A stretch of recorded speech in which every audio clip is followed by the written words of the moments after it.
This is how it starts. Everyone thinking they can work with the guy, that they'll bring him around. It's like Hitler. Everyone thinking he doesn't mean what he says. Exactly. Win or lose, there's a lot of hate out there. And he knows how to tap into it.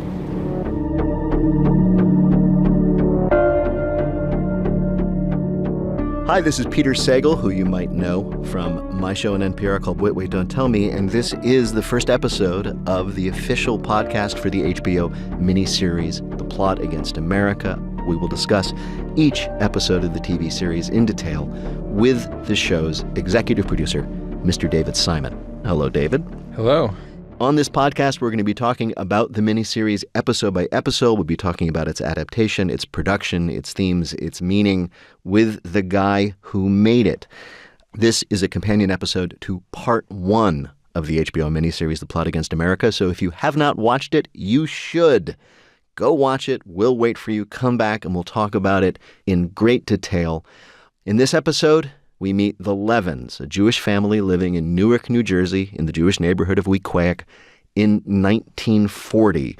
There's Herman and Bess, father and mother, their 2 sons, Sandy and Philip, their cousin, Alvin, who lives with them in a fairly happy environment, in a fairly peaceful time and neighborhood. In real life, of course, the war had begun in Europe. FDR was president and was going to run for an unprecedented 3rd term. But at the same time, there was a very strong isolationist feeling in America. They had been through World War I. They did not want to get involved in World War II. And in fact, some people were going so far as to say America first, including a very famous man of the time, Charles A. Lindbergh. That's all true. But in this television series, history changes. Let's talk a little bit about the book. It's by Philip Roth, of course, Right. One of the great American writers. And what's interesting about the book, among many other things, is that it's written as a memoir by Philip Roth. Right. It's about his father, whose real name was Herman Roth, who really did sell insurance. Right. They really did live on Summit Avenue in Wequahic and Newark. But, of course, in this memoir, it's an alternative history. Right. So what was it about the book that made you think, okay, this story needs to be told on television to a mass audience right now? That phrase, America First, actually has its origins in the 1940s with isolationist politics, which was not merely people who were pro-fascist or pro-Nazi, although it included that cohort, but even, large tracts of the Republican Party, Taft in Ohio, the people who really didn't want to be involved in a Second World War and who wanted to maintain strict neutrality. Those people all rallied under that banner. And Charles Lindbergh, the idea that he would be president actually has real origins. Even though it didn't happen, Roosevelt was terrified that he was going to have to run against Lindbergh in 1940, that the Republicans would recruit him and that he would accept, because there was no greater hero. Right. So there was a plausible moment in American history where we might have not sided with Britain early on, even before Pearl Harbor, where we might not have had Lend-Lease, where we may not, at that critical moment where Britain stood alone against the Nazis, we might not have been there. Right. The arsenal of democracy. And Roth imagines, using his own family for texture and for the spine of the piece, what that America would have been like if we had taken a dry run at fascism. Yeah. And yes, in 2016, arguing for the same withdrawal from the world and its affairs, arguing with the same fear of the other, polluting the construct of American life. In the book, it's the Jewish Americans who are trying to get America into the war against Hitler, Yeah. and are conspiring with the British against American interests. In our time, in 2016, it was the feared other was black and brown people, and Mexican rapists and Muslim terrorists, and they're all out to get you. And what we need to do is close our borders and close our minds, Yeah. and marginalize those people who are less American than we are. Yeah.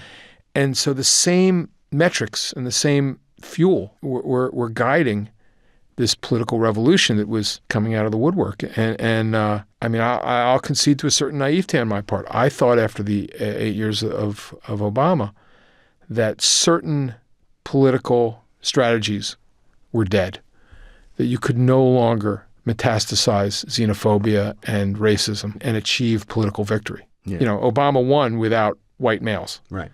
And I thought, now there is effectively a plurality of different cohorts that will vote without being motivated by fear.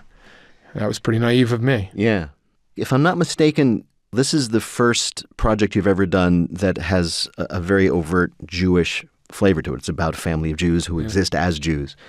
Was that, after everything else you've done, The Wire, Treme, The Deuce, is this something that attracted you or scared you, or? It definitely didn't scare me. All of a sudden I had voices in my head from my own family history, and there are some weird overlaps geographically and demographically with Roth and his family. So no, I felt completely at ease. I grew up in a suburban Jewish household outside of Washington, D.C. What intimidated me was I was adapting Philip Roth. And this is one of the guys who's in the canon for American literature for the 20th century, and rightly so. At the point at which I encountered him, which I met him for about an hour and a half once before he passed away to talk about this project.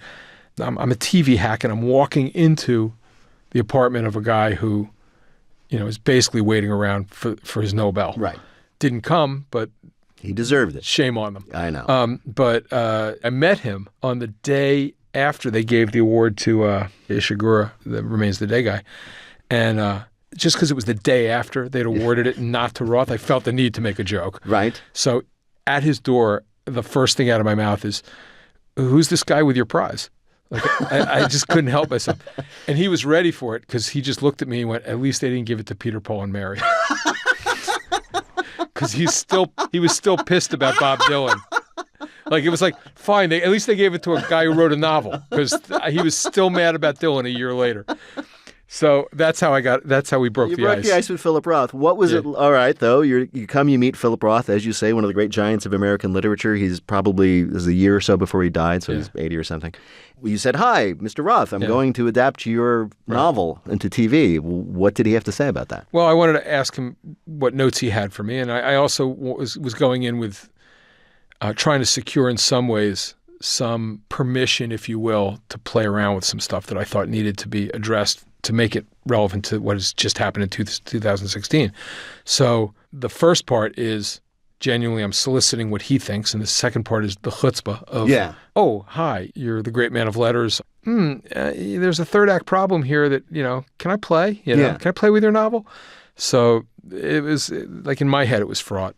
And that was the reason I was sort of marching into the room trying to deal with it in any sense. Was he happy about it? Was he like, "Great, terrific, love The Wire, go for it"? I mean, I'm a reporter. I'm a newspaper reporter by trade, so I'm used to walking into people's living rooms where I'm not really welcome. Yes. Hey, here, he invited me in. I was already ahead of the game, So the conversation went well, but I do remember that, this gets to the part about writing Jewish stuff, is I found myself throwing Yiddish phrases at Roth.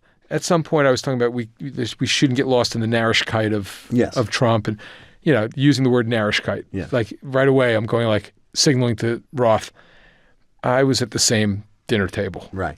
I mean, obviously, you wanted his blessing. I understand that entirely. But is there anything you needed to know from him? Were you curious about anything? First of all, he wanted us to change the name from Roth. He had used the names of his own family for the novel, but he felt, I think, because he had control of the novel, he could decide what to say and what not to say and what to show and not to show. If it was going to be attenuated further in a television show, he asked for a different surname, so we changed to Levin.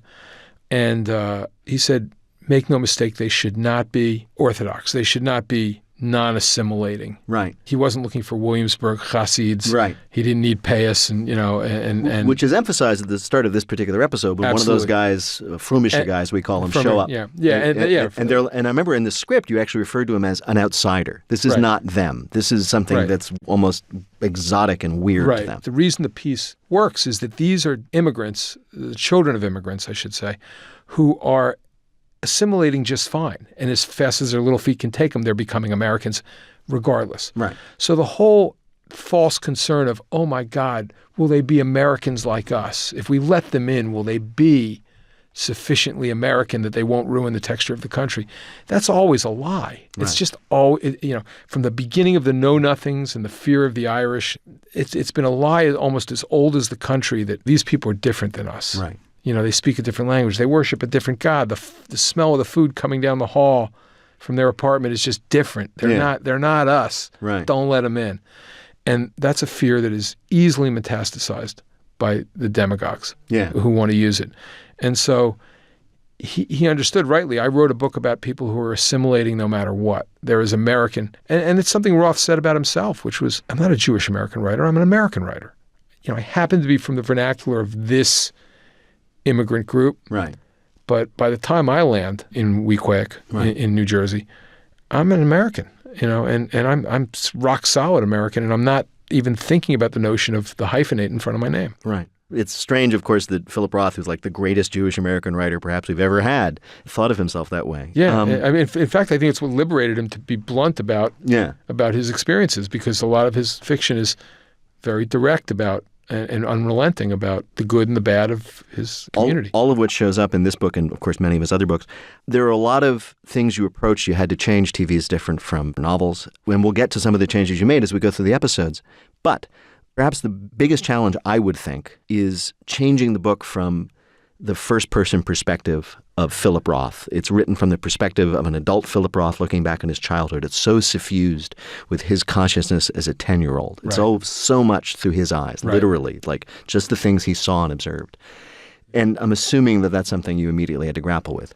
Yeah, we looked at that and said, can't sustain 6 hours of TV from the point of view of a 10-year-old boy. Right. You can glean all kinds of wonderment and innocence and confusion, and maybe even occasional moments of young insight, but whole themes are going to run right by him. Plus, in order to tell the story of America turning to fascism through the life of a family, you need to extend the reach of the family into the world. The reason the novel is so powerful is it's all from the point of view of this Levin family living room, and what the family is going through and what's happening to the family. That's the spine of the piece. But that gives you the power to say something that's so important for right now, which is, this is a book about the spectrum between resistance and complicity in a time of political upheaval and in a time where right and wrong are delivered to everybody's doorstep. Right. Like we live in a time where fundamental American values are now being challenged. It's not the first time it's happened, but it's our time. And so here's this novel where he's using allegorically this moment 80 years ago where America could have gone one way or the other. And he's exploring that. And if you're a viewer of this thing and you're at all political, or you all feel any responsibility for your society, Roth is rubbing your nose in it. Right. So let's start talking about this episode in particular. It begins with the Levin family at home on Summit Avenue in Weequahic, Newark, New Jersey. This is actually where Philip Roth grew up.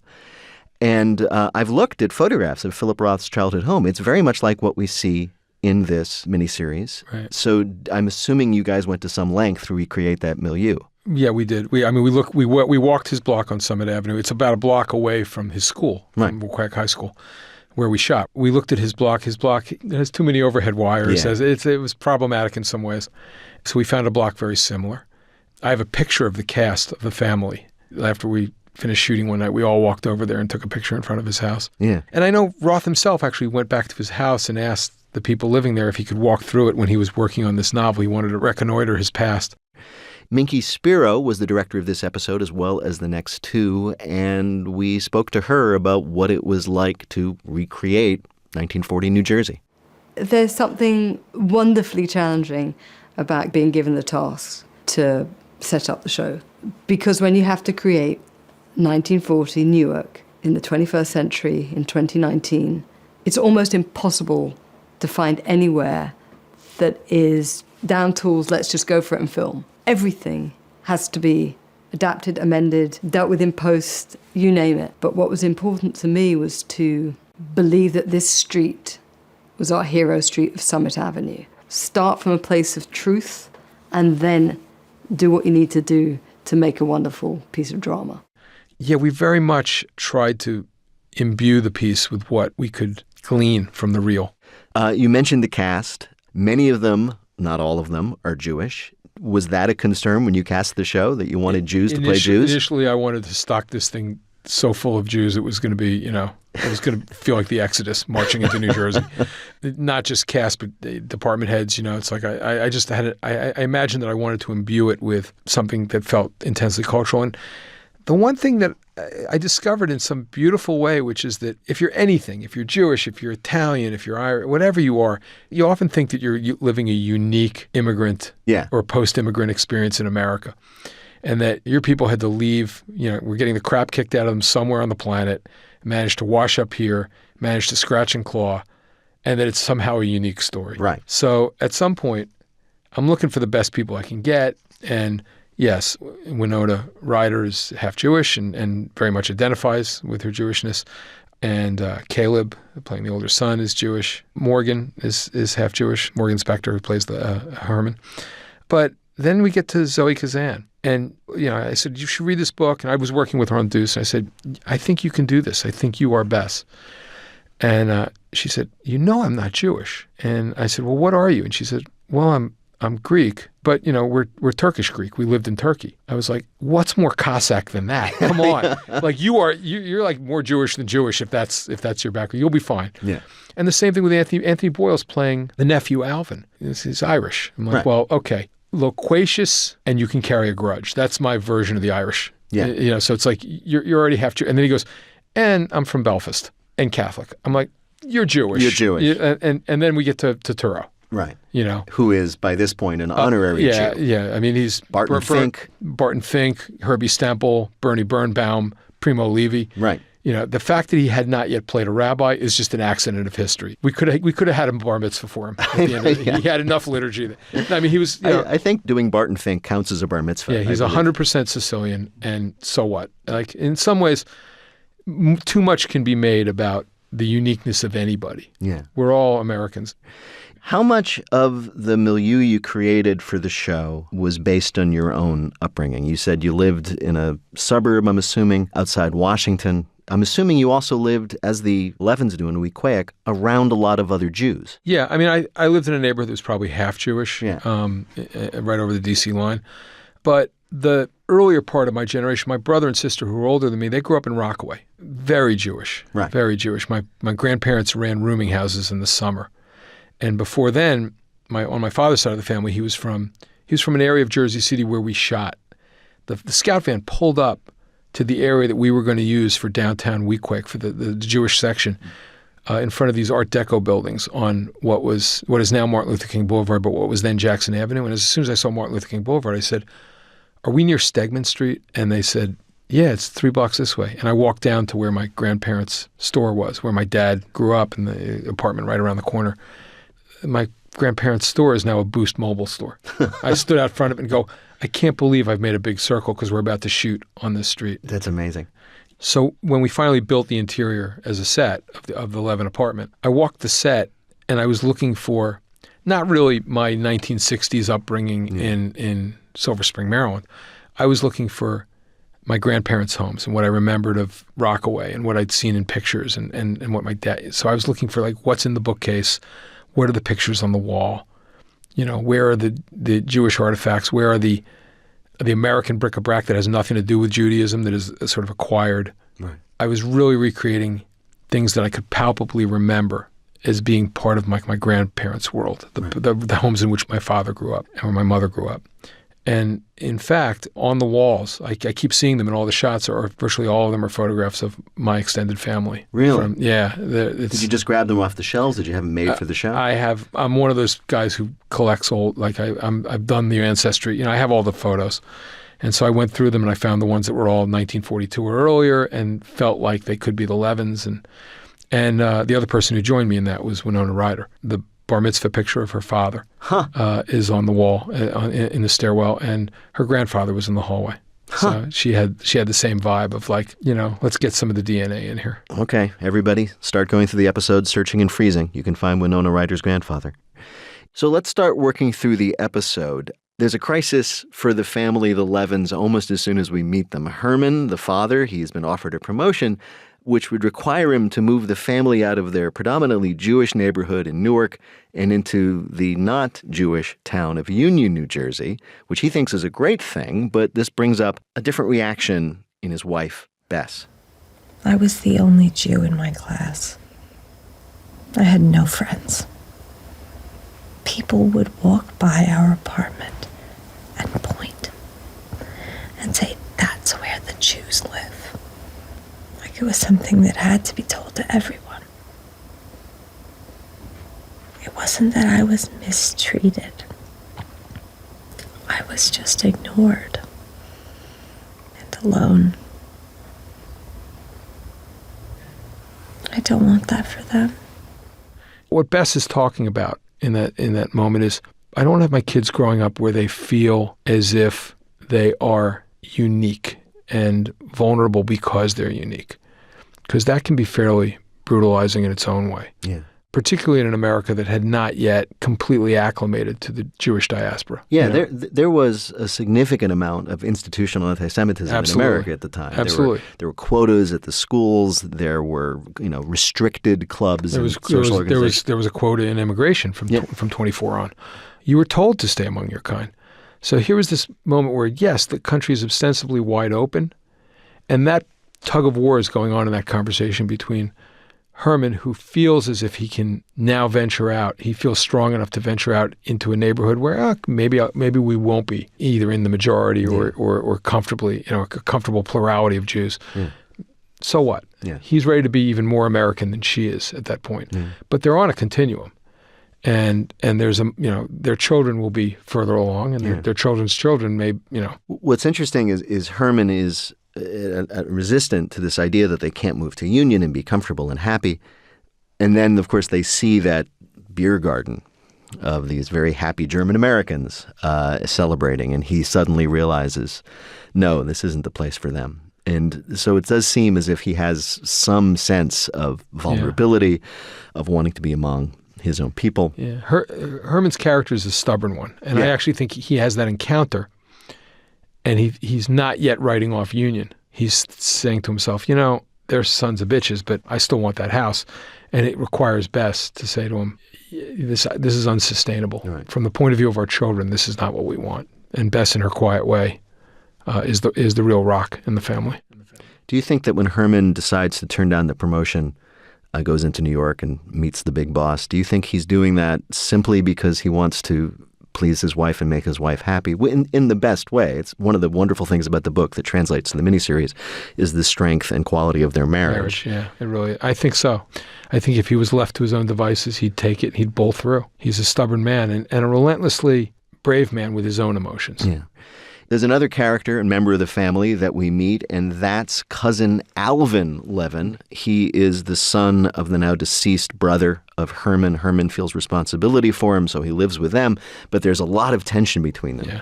And Alvin seems to be a different kind of guy. Alvin seems to have, to put it mildly, a chip on his shoulder. Alvin seems to be rebellious against everybody, but he has his own code, and that will come into play a lot. Do you think Alvin represents a different kind of coping as a Jewish American, or he's just a different kind of guy? I mean, Alvin has some flaws, some deep-seated rage, maybe the flaws of an orphan, of somebody who has been on their own emotionally for a long period of time. But he's incredibly smart, if not classically educated. And he perceives political reality way faster than Herman. Yeah. I mean, he's somebody who understands power dynamics. And in a weird way, I recognized it, and maybe I strained some of my own dynamic with my father through it, because my father was he could be institutional in a very healthy way for a time where American institutions didn't devour those people. It was supposed, he worked for a nonprofit Jewish service organization as a public relations director. And he worked in a time where, you worked 30 years for the same company, and they gave you a retirement dinner and a gold watch and a good pension, and he wasn't part of the gig economy. Right. And I was post-Vietnam, post-Watergate newspaper reporter, don't trust anything. Anyone tells you anything, you don't trust it. So that whole notion of, I don't know, Dad, you don't see the world as it still is. I had that dynamic a little bit with my dad, not to the volatile extent of Alvin and Herman, but, there is a clarity to the way Alvin sees the world as it's taking this turn towards fascism, that he's faster than Herman, and that creates incredible tension. Speaking of the turn toward fascism, we need to talk about the moment where history changes, where we introduce the world that we are now going to branch off into. And to me, that moment comes when I think it's Sandy hears the sound of the airplane. That airplane flying into Long Island, I think it was. It turns out it's Lucky Lindy flying along, and that's when things start to change. And we hear Lindbergh delivering a speech on the radio, which was a real speech that he delivered. It's called by historians the Des Moines speech. And in that speech, he blamed the Jews, American Jews, for maneuvering the U.S. into the World War. The three most important groups are the British, the Jewish people, and the Roosevelt administration. Yes? All of these groups have their reasons for wanting America in this war, but are they what Americans should want? Did you hear? He's calling us war agitators. Listen to that crowd. He's feeding them raw meat. We cannot allow the natural passions and prejudices of other peoples. Other people? Listen to them. Our interests. We're Americans, you fascist son of a bitch! Herman, quiet, just listen. Lousy traitor. What's amazing, if you read that speech, he doesn't express any overt animus toward Jews. He doesn't say they're filthy. It's not Hitlerian language. But he basically says, I don't blame the Jews for wanting what's best for them. That's their right. Of course they'll do that. But we Americans should not let ourselves be manipulated for their agenda. Right. It actually has some subtle boundaries that could inoculate somebody from the charge of anti-Semitism, saying you're less attuned to what America needs and what America deserves because you have your own interests. Right. And they're apart from your interests as they should be if you were complete Americans.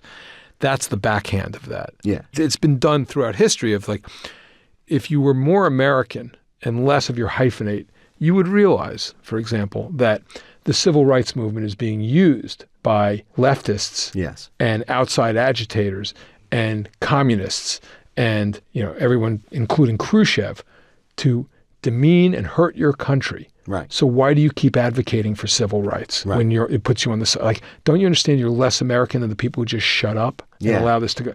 Like, don't you realize your self-interest as an African American is interfering with your ability to be as American as I am?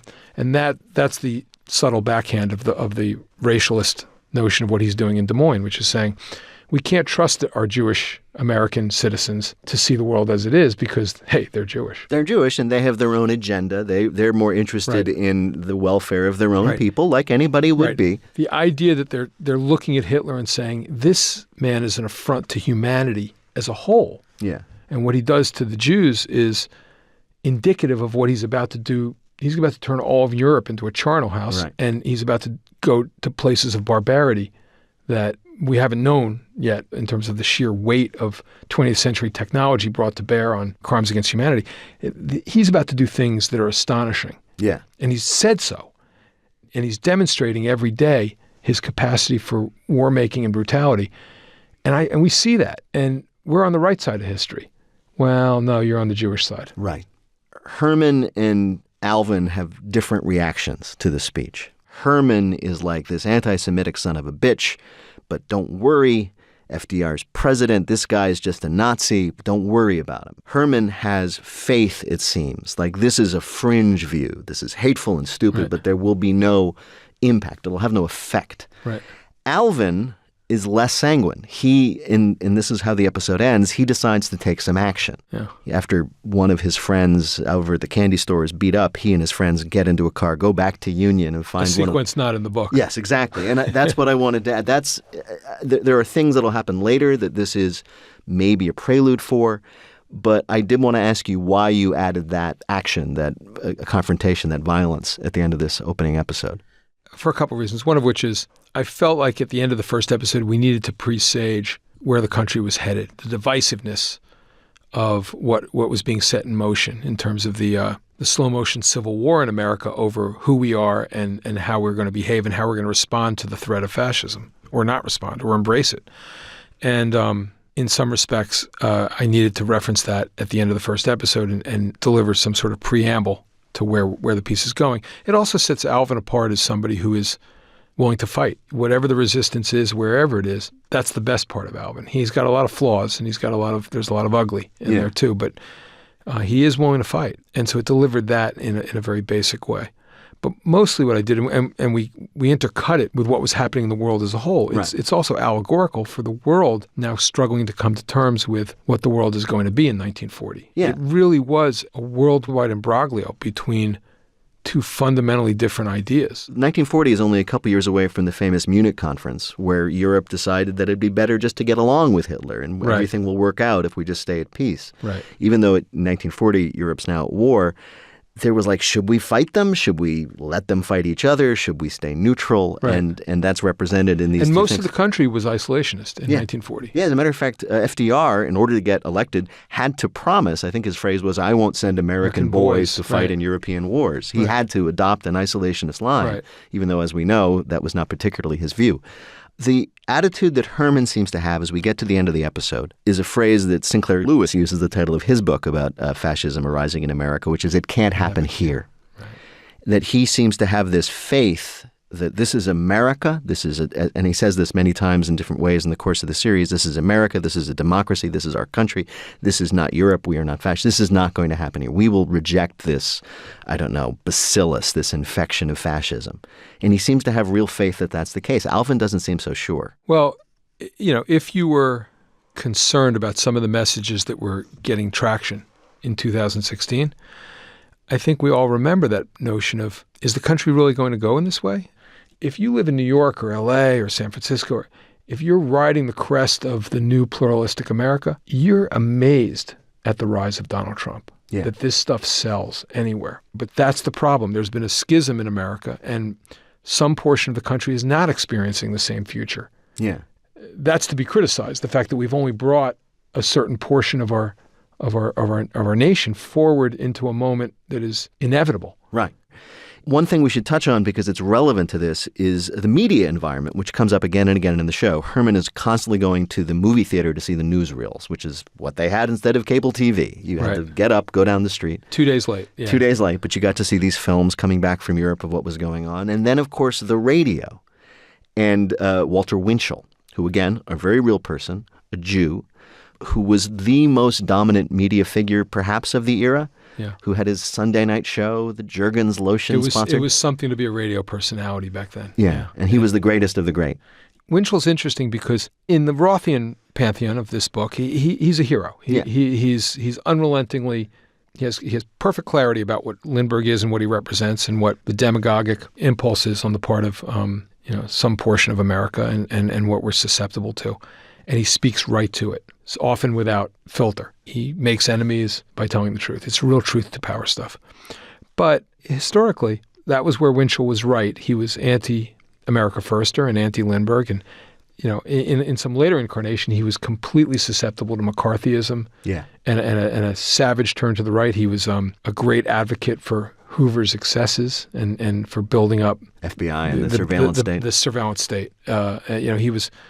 He's a very complicated man, Winchell. Yeah. But here he's a hero, and he features throughout the piece as being an antagonist of Lindbergh. Yeah. There are images that we return to again and again of these people sitting in their house in Summit Avenue and the world coming through their radio or through the newsreel, and it's increasingly frightening, which again is a very familiar feeling. Right. The episode ends with Charles A. Lindbergh announcing that he will in fact run for president, and the characters on Summit Avenue believing, well, that can't possibly come to fruition. And we will leave them there worrying what is going to happen next. We will be back next week with another deep dive into part 2 of The Plot Against America. It will air next Monday, 9 p.m. Eastern on HBO. I'm, of course, Peter Sagal. You can hear me in the meantime on NPR's Wait, Wait, Don't Tell Me, and I have been absolutely honored to sit here and have a conversation with Mr. David Simon. Thank you, David. Thank you. This podcast was produced by HBO in conjunction with Pineapple Street Studios. Our team at Pineapple Street Studios includes executive producers Jenna Weiss-Berman, Max Linsky, and Barry Finkel.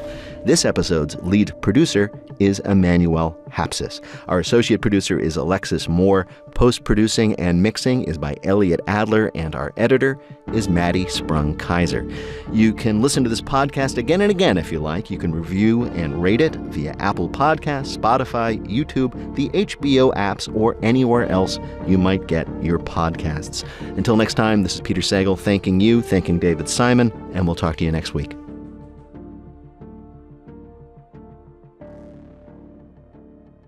You can't do the entertainment industry without bald Jews. It's true. You need at least 40%.